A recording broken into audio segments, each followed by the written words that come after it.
Restaurant style egg கறி எப்படி செய்யலான்னு பார்க்கலாம் வாங்க. இது புலாவுக்கும் சப்பாத்திக்கும் ரொம்பவே சூப்பராக இருக்கும். வானல்ல எண்ணெய் மஞ்சத்தூள் போட்டு முட்டையே வறுத்து எடுத்துக்கோங்க.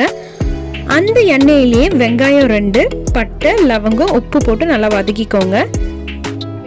ஒரு பெரிய தக்காளி நல்லா போட்டு வதக்கிக்கோங்க. இஞ்சி பூண்டு 1 ஸ்பூன், 1/2 ஸ்பூன் மிளகாய்த்தூள், 2 ஸ்பூன் மல்லித்தூள், புதினா கொத்தமல்லி போட்டு நல்லா வதக்கிக்கோங்க.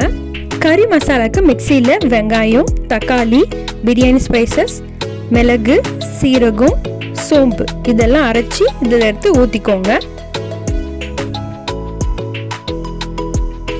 மசாலா நல்லா கொதிக்க விடுங்க.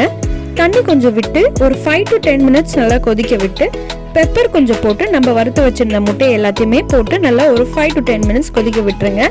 எண்ணெய் நல்லா பிரிஞ்சு வந்ததும் கொத்தமல்லி போட்டு இறக்கிடுங்க. அவ்வளோதான், சூப்பரான எக் கறி ரெடி. இதை ட்ரை பண்ணிட்டு கமெண்ட் பண்ணுங்க. வணக்கம் போன சேனலை சப்ஸ்கிரைப் பண்ணிடுங்க.